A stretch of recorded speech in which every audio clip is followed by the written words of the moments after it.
Hello, hello, hello, viewers. You're welcome to Woman Without Limits. Remember, that's what I always tell you, that's who you are.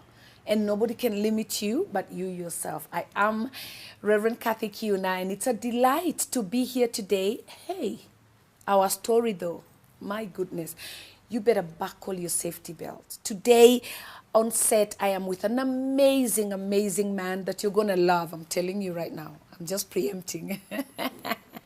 By the name Apostle Felix Oko. He is originally from Nigeria, and he is known for his vibrancy in preaching. Oh, my goodness. First and foremost, he's so vibrant and then so funny. So you get saved while laughing.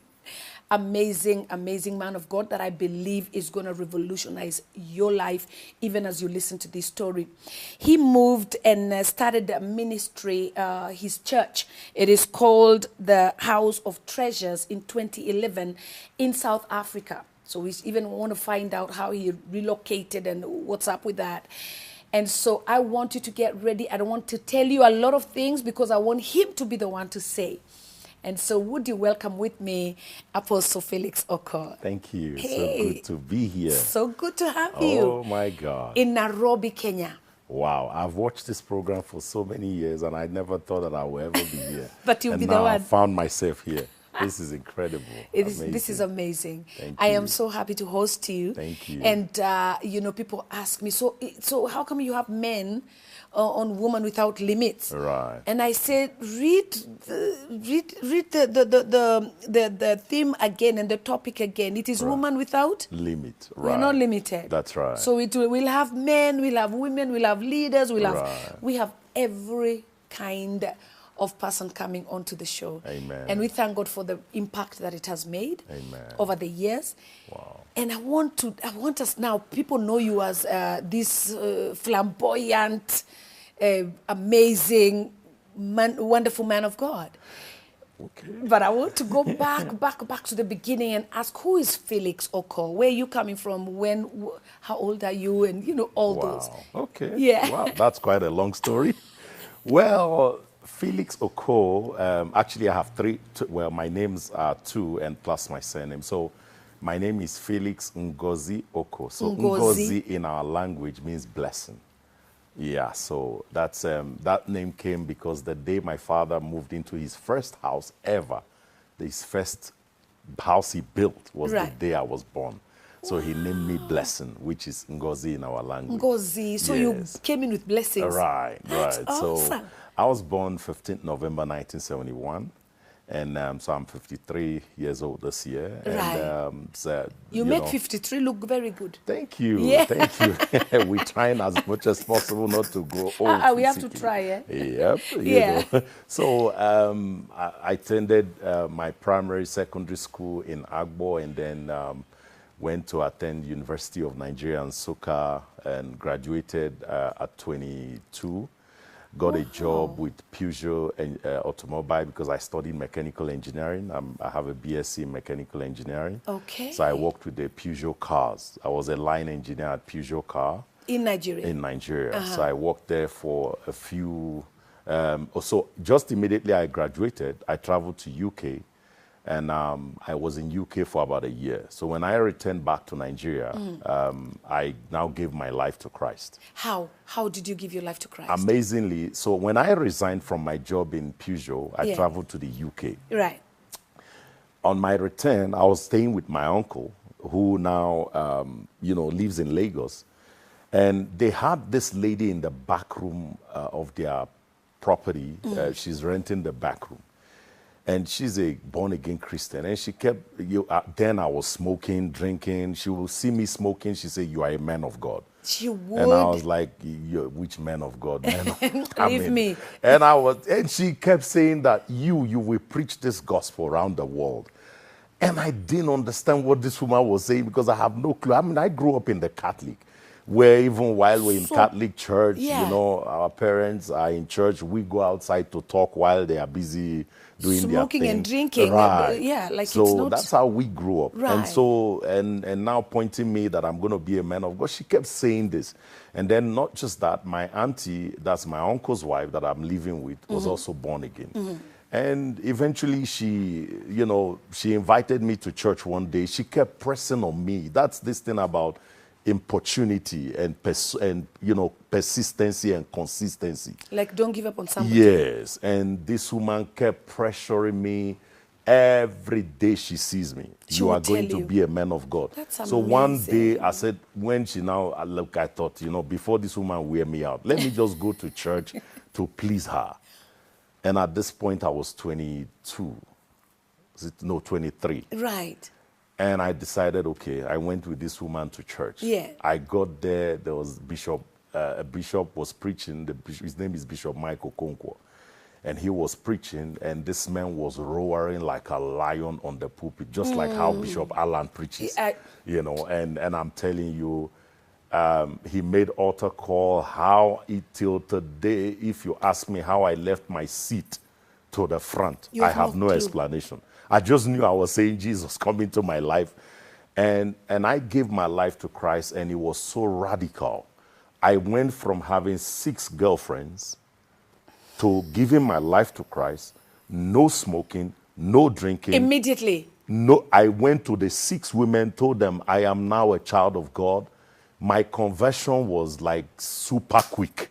So it was God that was using this lady, right, to woo you, yes, into salvation, because he knew what he had. Yes. Were you thinking about, you know, how it's going to affect your future? I never, look, you know, when I now gave my life to Christ and I began to live this life, I became so radical for Christ. Yeah. So radical. So like when you told the girls, you meant it? No, I meant it. In fact, the last girl, her name is Rita, I remember particularly going to her house and when she really loved me. And Did you really love her? Well, I had 6, so I mean, there is no way. Yeah, well. So... And I told Rita. And you loved them all. Yeah, I told Rita. Rita said to me, okay, I hear you.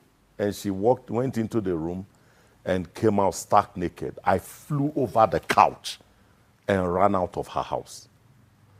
And, you know, she that came was... to see, let's see let's see whether your salvation is real. Yeah. So I ran out of that house and I lived a holy life from that day. Like, that's why till today, I still can, maybe some people are different. Yeah. When people say they gave their life to Christ and they're still doing their old lifestyle, I don't have that experience. So you completely turned Mine around. was a 360-degree turn.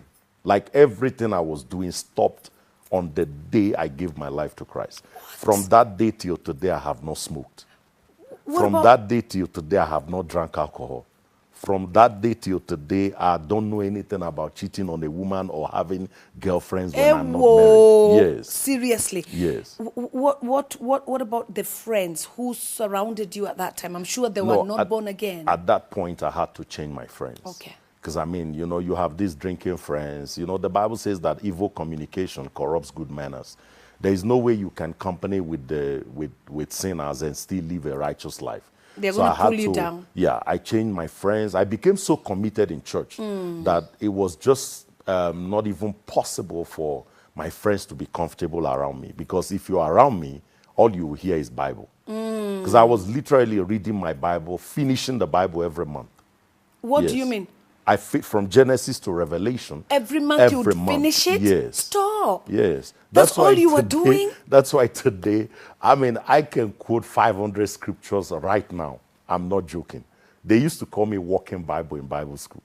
I'm serious. Because after that, you did go to Bible school? Yes, I did go to Bible school. So, okay, did you then have a mind of you're going to serve God? When did that come in? Okay, so that came in a process. When I got born again, then something happened. I was so... Now, my uncle that I was staying with, he was living foul. He's not born again. His wife was.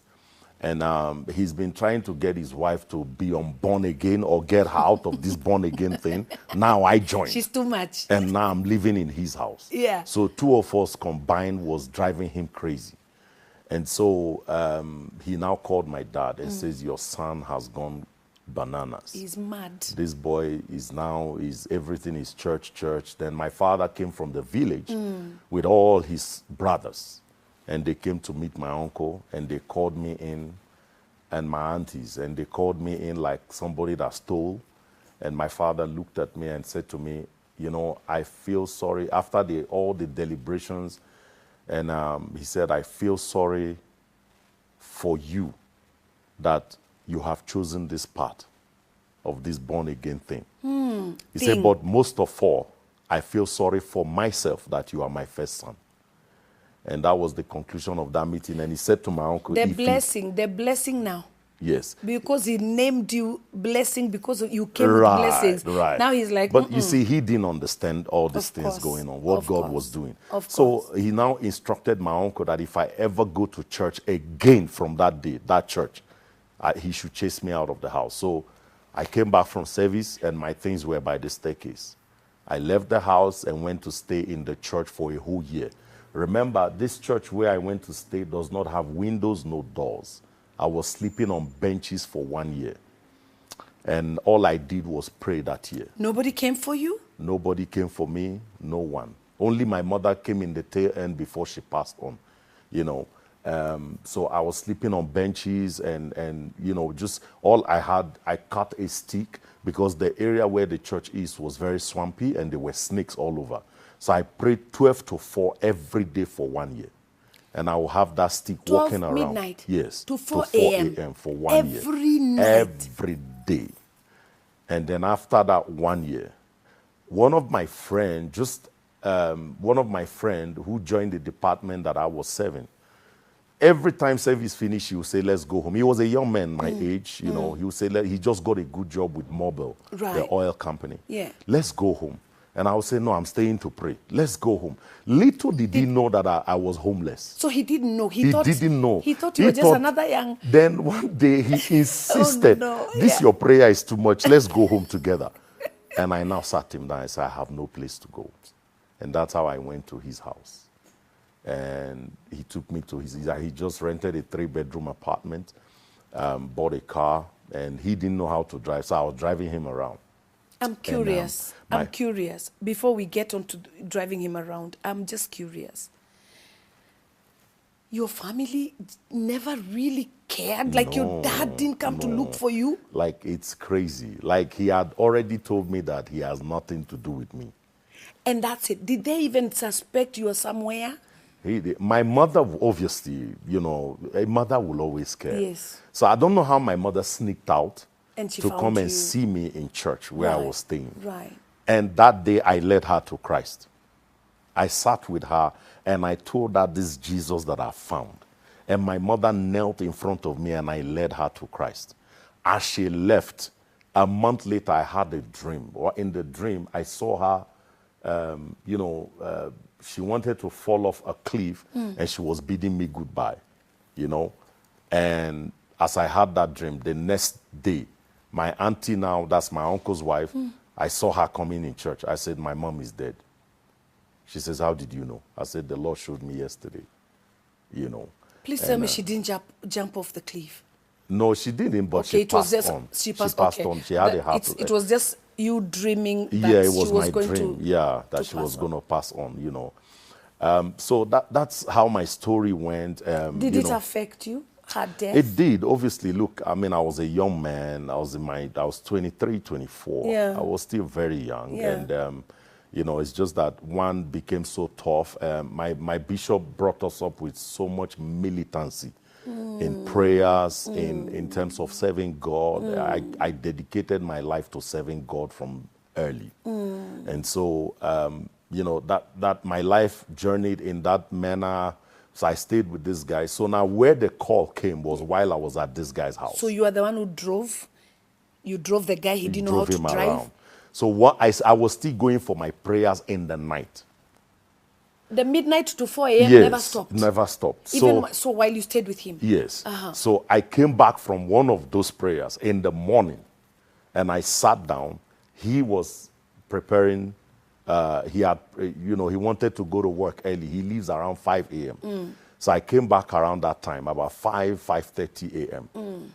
Then he left me while I was sitting in the couch and walked out to go to work. As he walked out, I laid my head down. I was awake. all of a sudden, I left my body. I left my body, and I'm watching myself laying down, and I'm thinking I'm dead. So it was a trance. And as I'm watching myself, I was sucked out by a suction, whoop, and I landed in a burning bush. Now I'm kneeling down in this bush, and there was a table in front of me, and I'm looking down. I looked under the table. I saw 2 feet with 2 holes. I'm thinking, no, man, this is something I've heard in the Bible. I looked up, and it was someone wearing a white robe. And I looked at his face. I couldn't, because there was light beaming out from his eyes.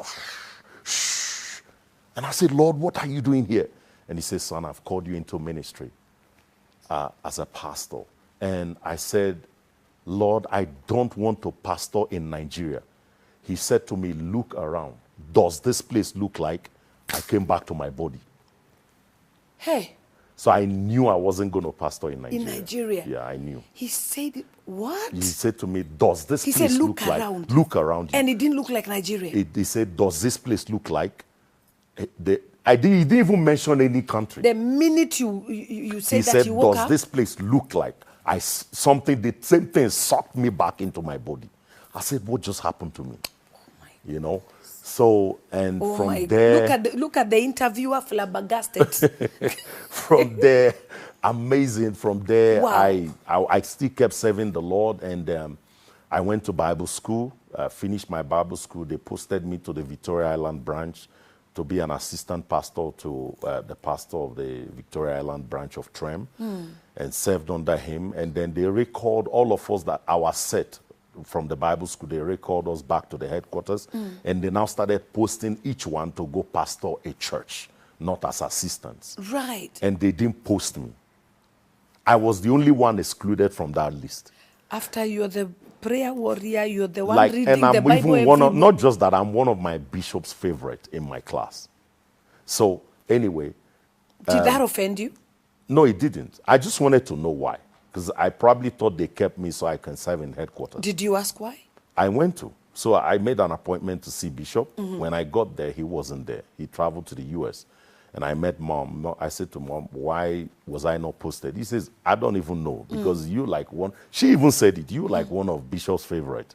So I said, okay, let me book the appointment for next week, Wednesday. Because our services are Tuesdays and Thursdays. And then Sundays. Yeah.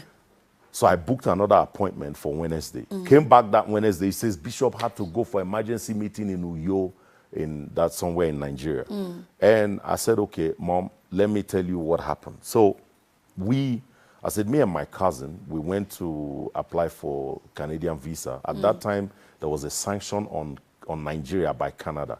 So they moved their embassy from Nigeria to Ghana. Yeah. So they said we cannot. So I wanted to apply for visa for Canada. So we went to Ghana. We got to Ghana. They said to us that because I've not traveled anywhere, I didn't want to use the passport I used for UK had expired. So I went with a brand new passport. They said they don't give visas to virgin passports. So we went to Canada to go and get a Canadian visa, me and my cousin. Right. And we got there, they told us that they don't give visa to virgin passports. So we came back to Nigeria, and we then met with some old friend of ours who told us, he says, look, if you want to disvirgin your passport, I can put visas for you, then you can go back for the interview for Canada. So he took our passports, and a month later he calls us that the visas are out. So he puts Chinese visa on my cousin's passport, puts South African visa on mine. Then we now rescheduled our appointment for Canadian embassy to go and get the Canadian visa. Then I now went for my appointment with, I booked an appointment to see my father. Because I still haven't been able to see him. Now, when I got to the appointment, Mommy says, he's traveled to Uyo. That is not around. And I forgot to mention it to him when he came back from the US that you were not posted. Then as we were sitting, we started talking about so many other things, ministry, life. And then I said, Mom, Amazingly, my passport just came out. I got South African visa, but I want to apply for Canadian visa. I want to visit Canada. My mom looks like her face changed. I mean, she's very prophetic. Yeah. Her face changed, and she was staring at me like she was seeing somebody behind me. And then she says, come around the table. I came around her table. She says, kneel down. Puts her hand on me. I say, I release you to go to South Africa to take over. I'm like, okay, I don't know anyone in South Africa. I don't know. I have no clue where South Africa is. You never even thought about it? And like, the only thing I heard about South Africa was those apartheid fights and Soweto and all that. So only bad. Everything bad, nothing good. And so, and the song that one guy sang from Nigeria, Majek Fashek, that says, Free Mandela, that's all we knew. I mean, I didn't even know anything clue. About and South she Africa. says, I release you to go. I'm like, Mom, she says, son, it's time to leave. For South Africa. Life. That you have never thought about. I left that office. I spoke to one of my friends who we finished Bible school together. His name is also Felix. I said, Mom, just released me now to go to South Africa. He says, hey, I know someone in South Africa, but he's a drug dealer. That's the only problem. And I didn't have a cent. Now I can't go to my parents. Then my cousin, his brother has sent him 300,000 naira those years. Right. I'm talking 25 years ago. Yeah. Had sent him that kind of money so that he would be able to, do some errands for himself and prepare for this Canadian trip. So I said to my cousin, since you don't have your visa yet, my mom just released me now to go to South Africa. Yeah. Give me some of that money. Let me buy my ticket. I'll go to South Africa. Let me just see how it is. Then I'll give it back to you. I'll send it back to you. I bought my ticket. The same day my mom said that, I traveled that night. Same day? Same day. Wow. I landed in South Africa. Yeah. That same crazy guy, Felix, told me he's a drug dealer, picked me up. Got to his house. So you said it's fine. Let me just go to this. I got to his house. Wow. Very reckless living guy. Yeah. I'll wake up in the morning praying in tongues, and he will look at me and say, bro, your tongues is taking you nowhere. You have to join us in this business we do. I said, no, I will not do that. Let me just And my life started from there. So he had a shop. But he allowed you to stay with him? He allowed me to stay because obviously Felix told him. And also he charged me rent for staying. So I thank God that I had a little, money. So, and then life began. I started working in his business, in his shop in town. So he has a shop, but behind the scene, he sells drugs. And so the shop is it's just a cover up. Yeah. So I was going to the shop, and I learned to cut hair in that shop. Started doing many things, and then after a while I couldn't cope with his lifestyle. Then what happened is, from the shop I had gathered a little money, and then I started a public phone in the street. And people would come, I'll make phone calls. I'll stand there the whole day from 7 a.m. to 10 p.m. And they come and make calls and then pay you? I was making money and paying me. That's how I survived up until I was by that public phone when I met my late wife. So now let's talk about that. Because I met you in, what year did I come to South Africa with my husband? It was in 2009. Is it 11 or 12? Or 9? 9 or 10. 2010. And 10? 2010. 2010? Yes. That's when we met. When we met. And I came with my handsome man. Oh, come on now. Hey, 6'1". And he preached fire in that conference. Oh my God. You must have bought new microphones. Right. Because he burnt all the microphones. I know. Fire. That's when I met you. Right. So maybe we can start from there, because I met you with this beautiful girl. Right. So, got married. We started our life. So I met her when I was by that public phone. We got married, started our life. She came to make a call, or she saw this one? No. The story of how I met her is interesting. The guy that I'm working in his shop, the drug dealer, is chasing her. And for some reason, she said no to the guy. Now, one day, she's traveling home to see That's an interesting one. Yeah. To see her mother. Yeah. And she was carrying 2 bags on her shoulders, going to the taxis to go and see her mom. Yeah. And she was passing through the shop And my friend that I'm living with, who Yeah. owns the shop, is there. I'm there. We're standing together, and he said to him, greeted me, and said, I'm going home. And she walked past us. So I said, hey, stop. Let me carry those bags for you. I said, in my place where I'm from, I don't just see women carrying things and I leave it. So I took the 2 bags, walked her to the taxi, and she traveled. Did you think anything? No. She took my number while I took her to the taxi. She went off. As she got to her mother's home, she sent me a message. Thank you. No man has ever done this for me. And that's how our friendship began. So I then said to him, but my friend told me that he's been chasing you for the past 2 years. Yeah. And you've refused. She said, I don't want a man like that. I want a godly man. And She was born again. Yeah, she was born again. So she had her own experience, went through, she was about to get married to a guy, and a week to their wedding, she caught the guy cheating. And that led her to giving her life to Christ. She canceled the wedding and gave her life to Christ. And apparently, we now found out that we go to the same church. With her? Yes. So things were going on. This is interesting. I know. So things were going on behind the scene with my Right. friend. He didn't know that we were having a good conversation and all that. And eventually... So he's still trying? He's still trying. So one day, I was leaving church service. Guess who I saw at the entrance? It's her. I said, is this your church? She says, yes. I've been coming here for the past 2 years. And I'm like, wow, amazing. So we now connected. So the next Sunday, we now had a date. We said, Right. after service, let's have lunch. We had lunch, and it continued. And eventually, one day, I proposed. But before I So did, did this I other had boy- to, no, I moved out from my friend's house. Otherwise, he was going to shoot me. I knew I was a dead man. I moved out. So I knew that I was going to propose, and then I moved out a month before.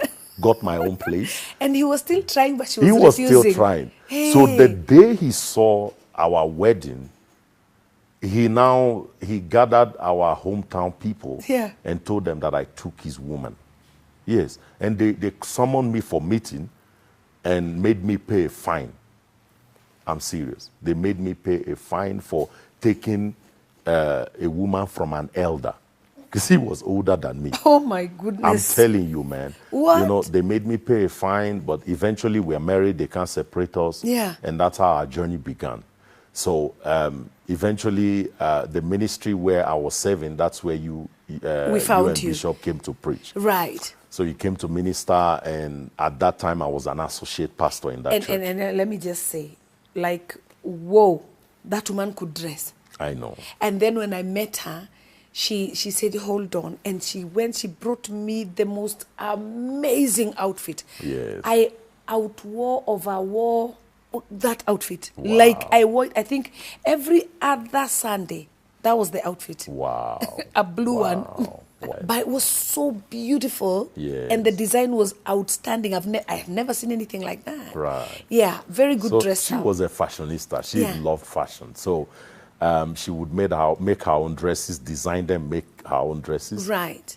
So we continued until you guys came, and then we were in that church for, I think, just after you came, the next year, the Lord told me that it was time to start House of Treasures. This was in 2011. 2011. Yes, Yeah. so it was 2010 that we Yeah, came. so in 2011, we were yeah. now released to go and start House of Treasures Ministries. And we Right. began in 2011 in September. And so our journey started the church. The Lord told me to stop my business. Now, at this point, I'm a multi-millionaire. I have made so much money. Apostle Oh my Felix God, I was Oko. living large. I hope you're not selling drugs now. No, we don't do those things. I was in real estate. Oh, real estate. Yeah, I was in real estate. So And made until you became a millionaire. I was a millionaire. You, the I was- boy that was sleeping in church I'm telling on a you, bench. the Lord just prospered my business. In less than 2 years, I was a millionaire. Starting that business in 2014. Okay, hold on.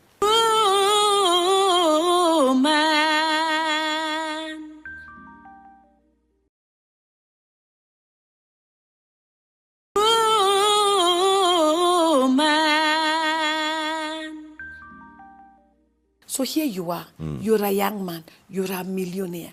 Eh? Yes. You've come from Very broken background. Dysfunctional in every way. Yes. And then here you are with money. It didn't change you? It didn't change me. It I still didn't stayed the change same. you? Yes, it didn't.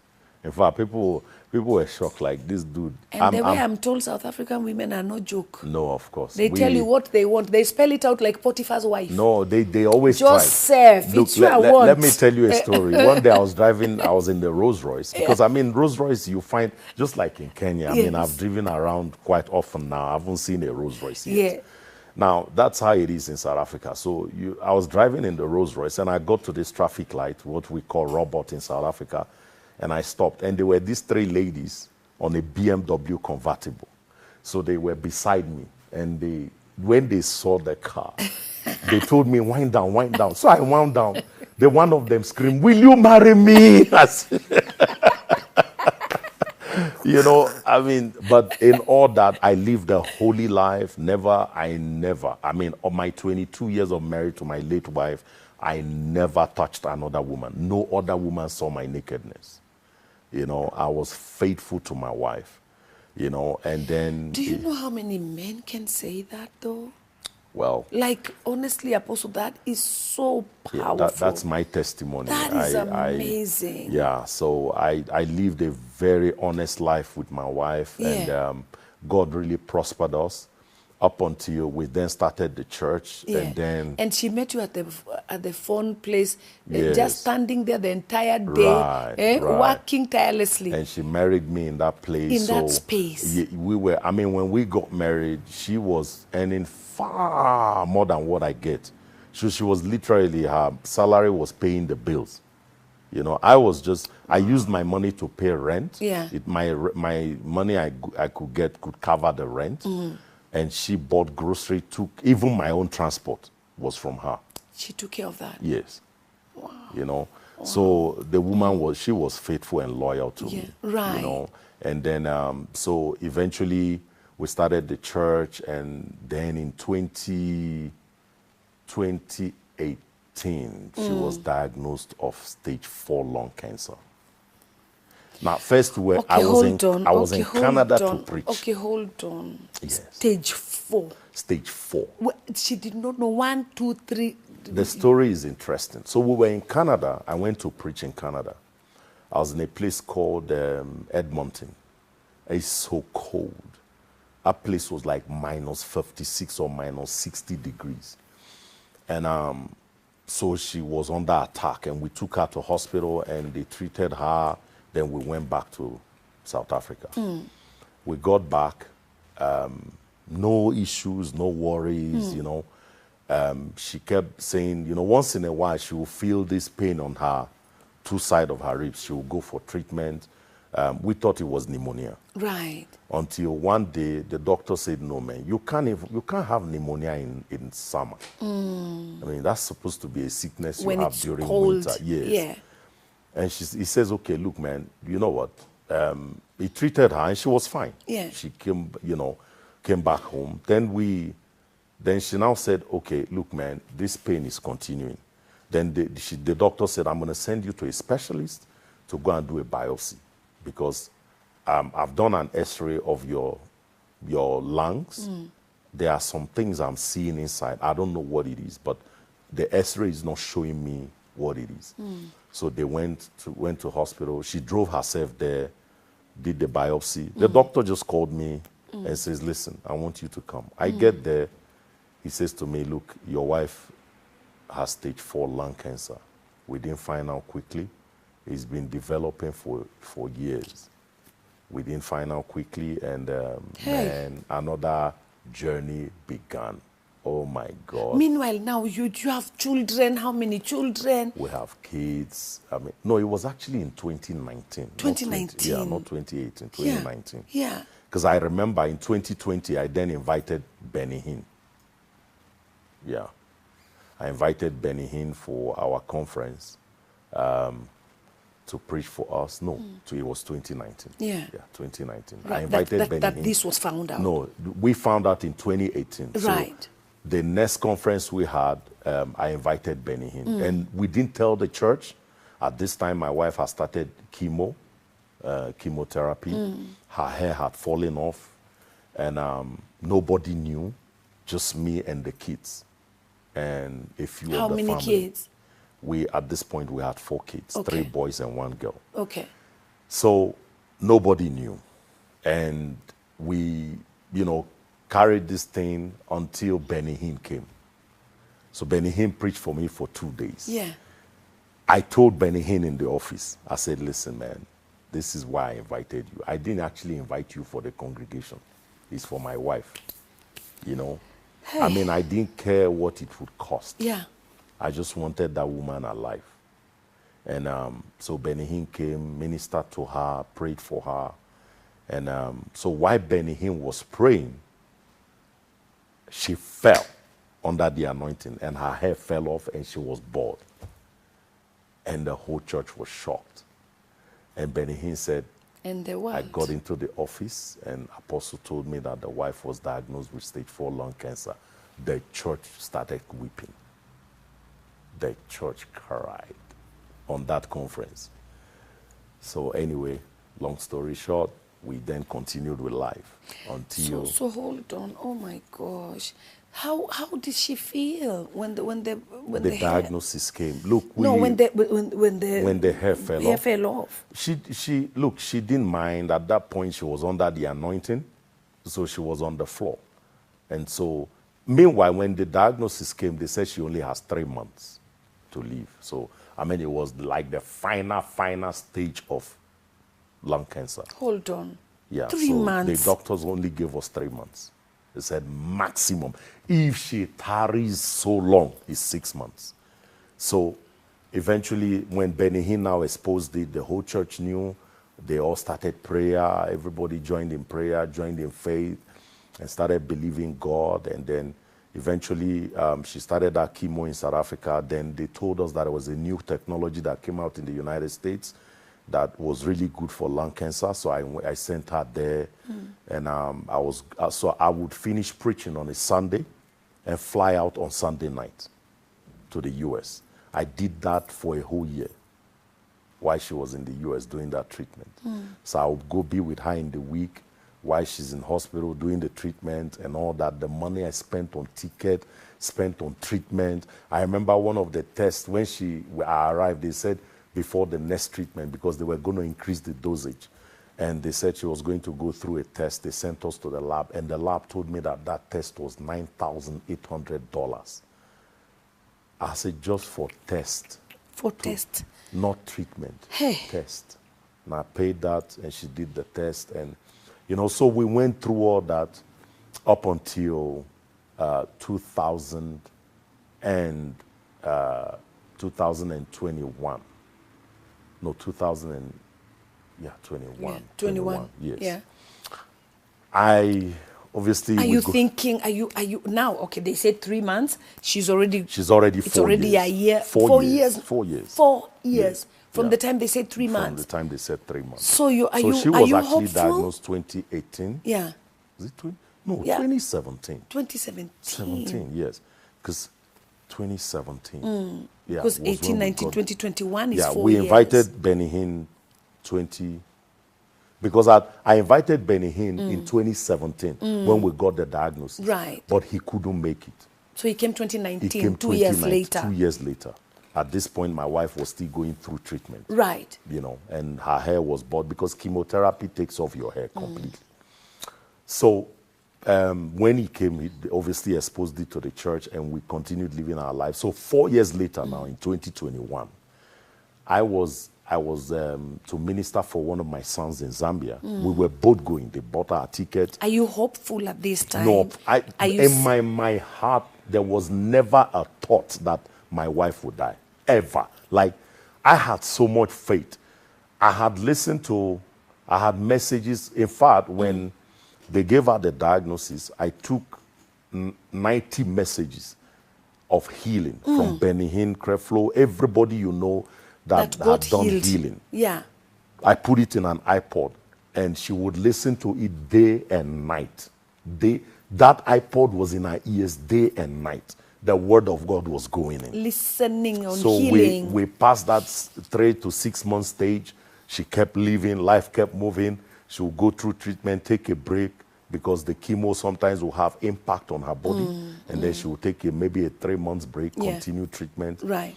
Up until 2021. I went to preach for we were going to preach for one of my sons. Right. So we were to leave. At that time, it was just after the lockdown. And so we were still doing COVID tests. You wear mask in the plane. Yeah. So on that Friday, I said to her, go do your COVID test. I went to do I had already done mine. My result was out. So she went, she left me in the house, drove to go and do her COVID test by herself. Did the test, came back, and she said to me, babes, you know what, I'm thinking, I'm doing another conference the next week. So this is 4 or 5 days later. I'm starting a conference in Chicago with Dr. Paul Eneche in Chicago. In Chicago, yeah. So I was to start from Tuesday to Thursday. Dr. Paul Eneche takes over from Friday and then finishes the conference by Sunday. Right.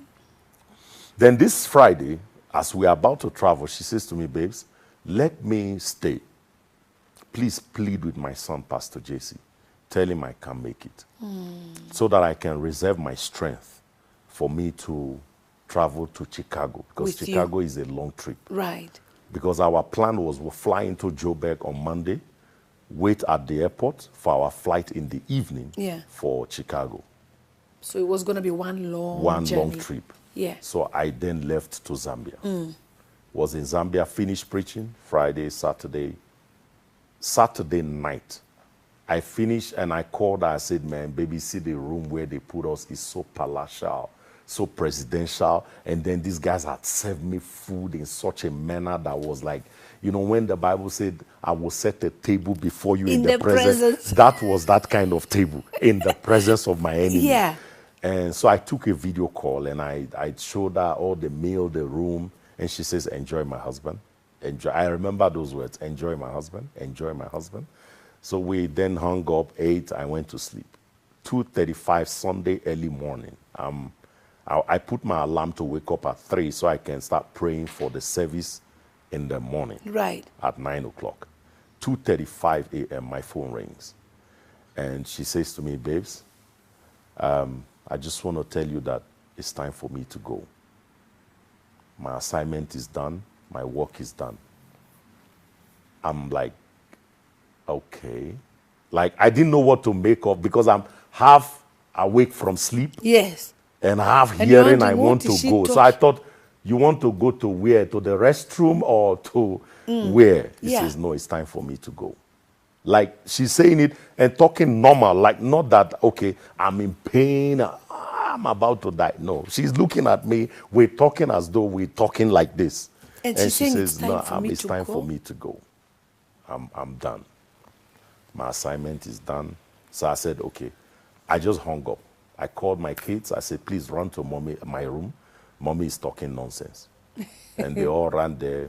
When they got there, they called me back on video call, put the phone, set a pillow and put the phone right in front of her. She was leaning on the bed and we were just all praying around her. She refused to pray. We prayed for an hour. And I told my son, I said, run downstairs, bring bread, let's break bread, put juice in the cup, let's all break bread. So we had communion as a family. She partook of the communion. And then after the communion, I said, let us all confess. I shall live and not die to declare the works of the Lord. Yeah. Everybody said, I shall live and not die. She never said it.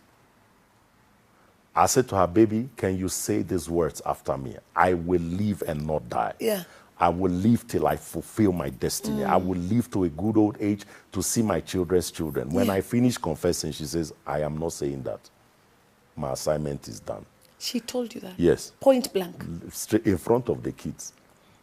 And then I told her sister, who was at my place, call the ambulance, let them take her to hospital. Ambulance showed up. They brought the bed upstairs to carry her. She says, why do you guys bring bed? I can walk. I'm okay. Then as she was about to leave the room, they're still on video call. She says, hey, let me make my bed. I don't want my husband to come back to a room where the bed is not made. Hey. Made the bed herself, walked downstairs, went into the ambulance, got to the hospital. Then I started praying, prepared my message, went to preach, finished preaching. I told my host my ticket was flying back from Zambia on Monday. Right. I said, change it. I need to fly back today. Leave. They took me to the airport. They were able to change it, took me to the airport, and then I flew back to Joburg. My trip from Zambia to Johannesburg, I thought all manner of thinking. And I remember praying a prayer while we were before we landed in Joburg. I said, Lord, if it's your will, let her go. I said, if you have to heal this woman, I want you to heal her in such a way that if she leaves hospital, she is completely healed. I don't want a woman with pain, with any sickness. So it's either you do that or she goes. Then if it's so I had my mind made up. I prayed that prayer before we descended into Joburg. So I was calm. Even when my sons, the protocol team, picked me up, I was so calm. As we left OR Tambo International Airport, there was an accident that kept me for 2 hours in traffic. And then my children would call, Dad, hey, she's not breathing. Dad, she's breathing now. Her fingers are moving. Dad, she just opened her eyes. Wow. And then, and they started talking. Dad, she's gone back again, So this was our conversation in the 2 hours I'm in traffic. Right. We passed through that traffic, got to the hospital. 10 minutes before I arrived there, she breathed her last breath. My pastors were all there. My kids were all there. Everyone was there, So 10 minutes before I arrived, she breathed her last breath. So I came in there, looked at her on the bed, just leaning on the bed. She wasn't laying flat. Like the way she was laying when they were all praying, maybe in this position. Yeah. And she was just there like she was sleeping. And I said, no, man. That at this time, the doctor came in now to come and check whether she has fully passed on. The doctor checked and says, no, she's gone.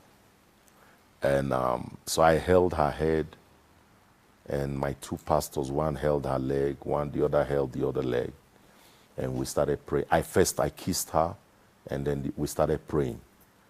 And I said, you cannot leave. I held her head, just hugged her head. And the two pastors held one leg, one the other leg. And I was praying in the spirit. And one of my pastors saw a vision. The Lord just opened her eyes.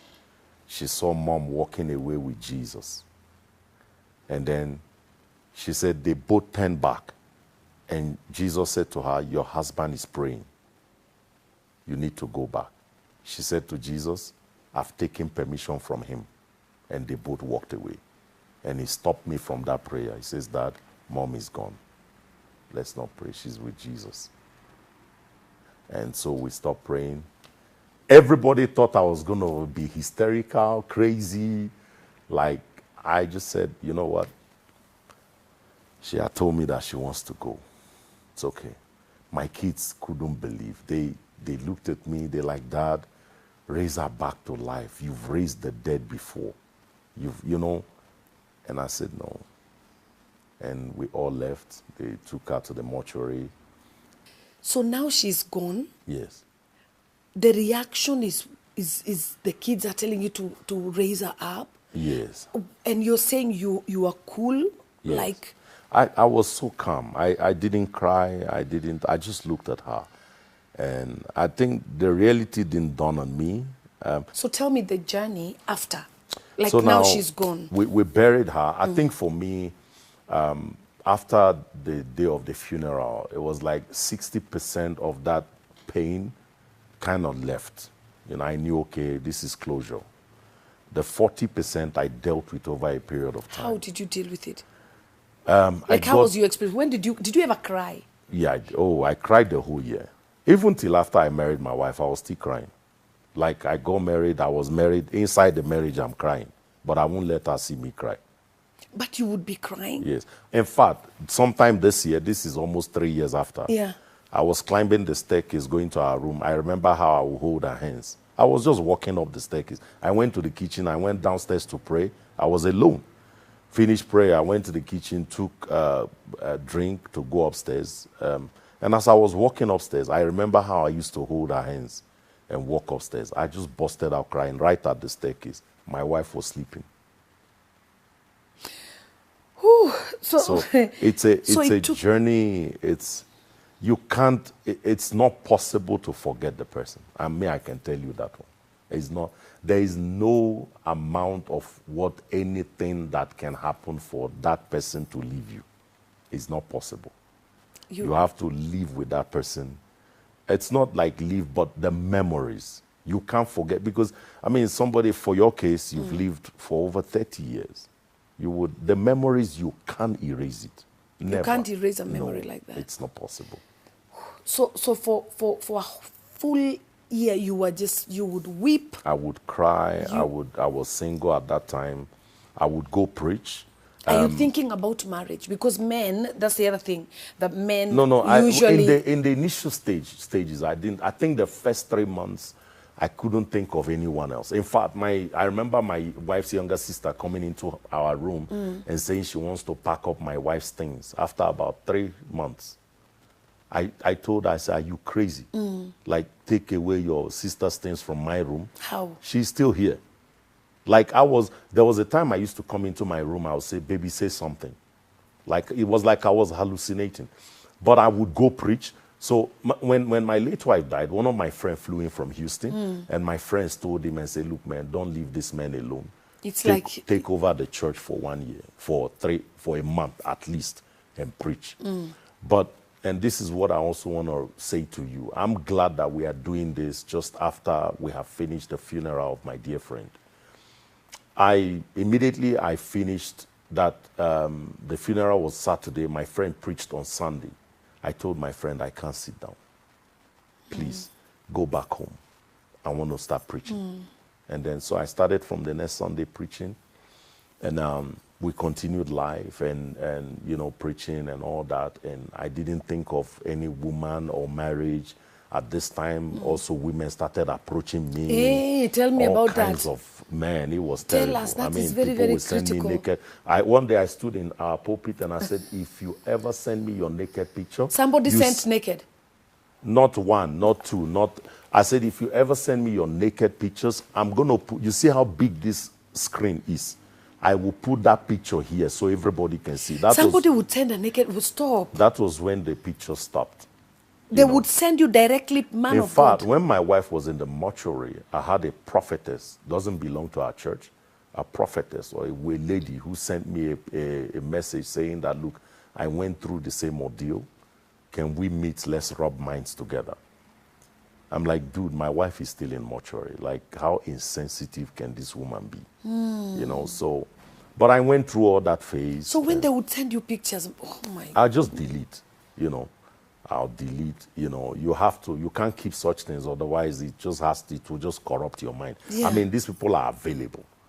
It's like, just say, okay, where are you? That's it.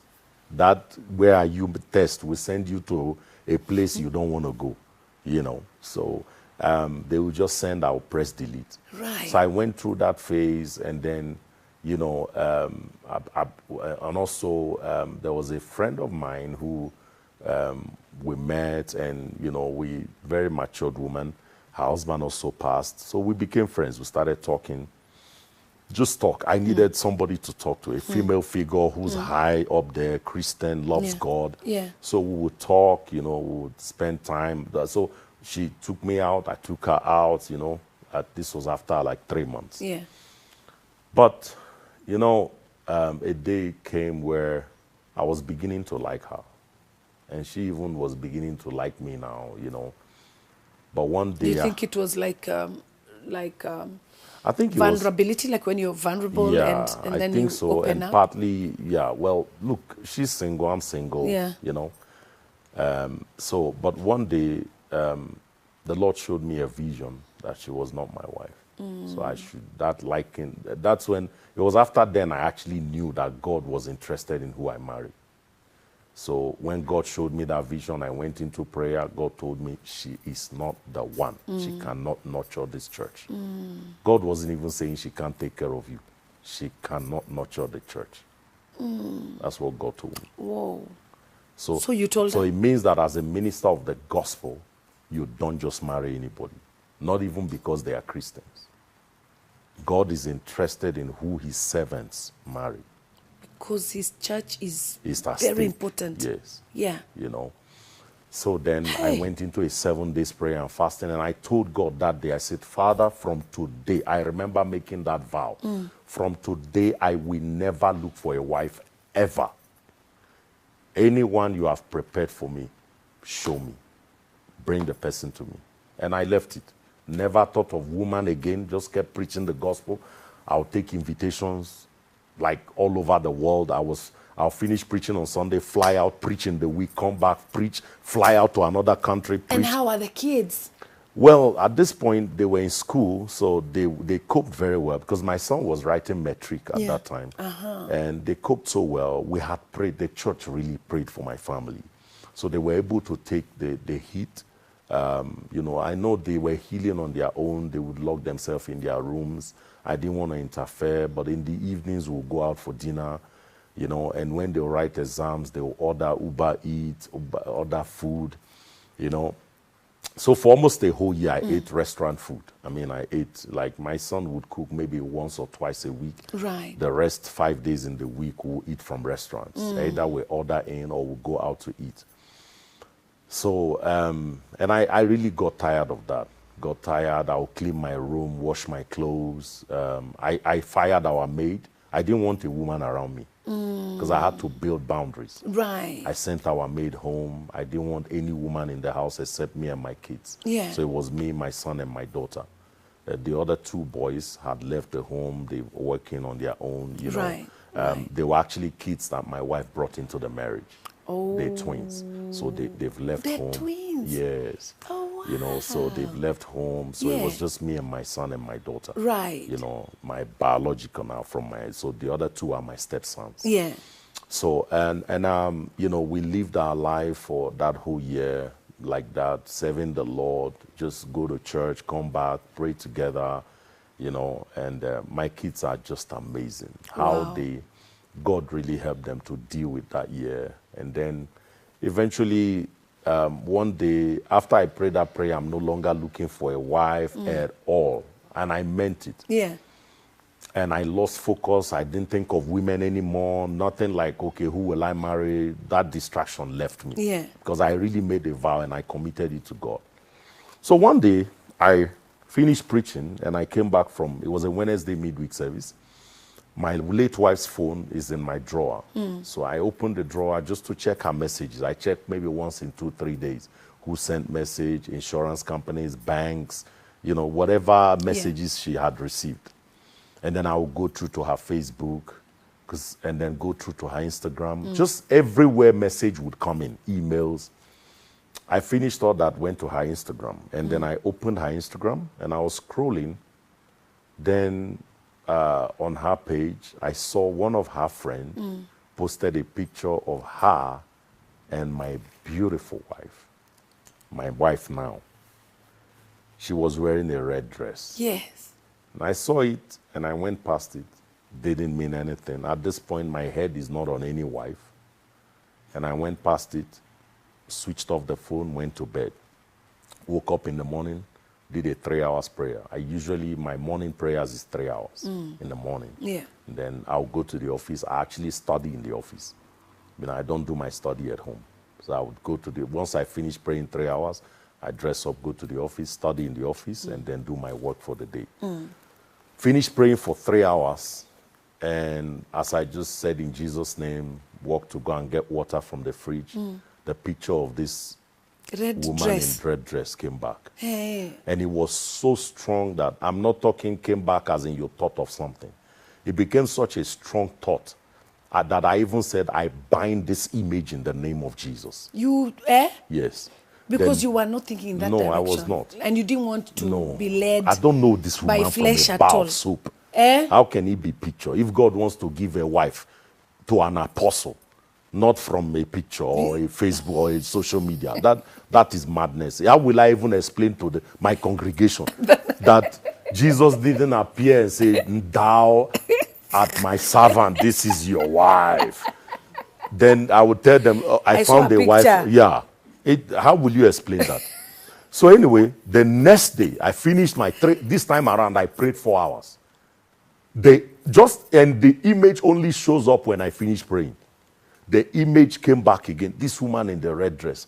This picture stayed in my head. By the third day, I said, no, Lord, this is not normal. Are you saying something to me? It kept coming. Yes. And now, when I finished prayer the third day, I said, Lord, this is not normal. This is not me.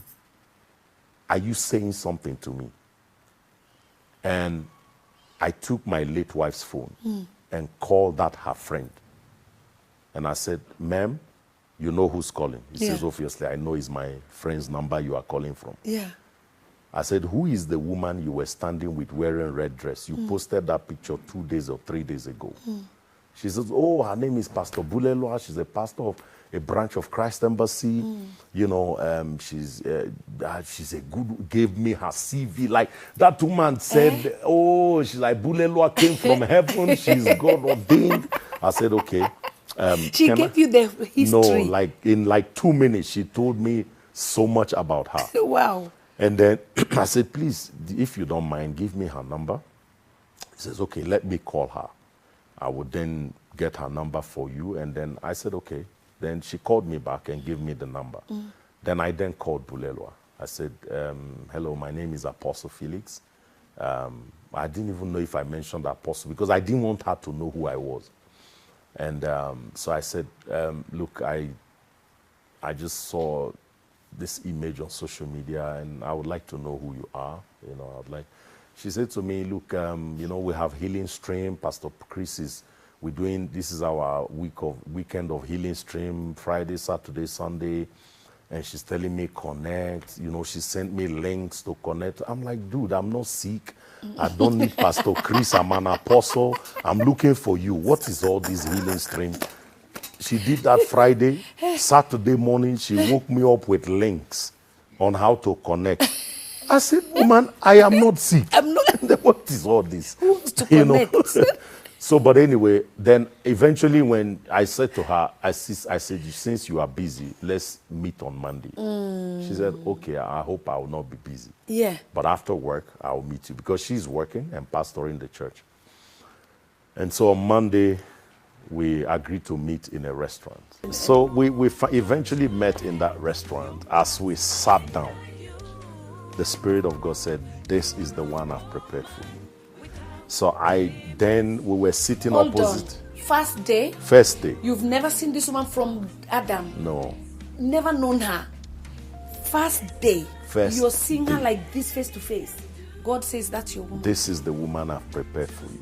As I heard that, I took my chair. We were sitting opposite. And I moved my chair and went just by her side.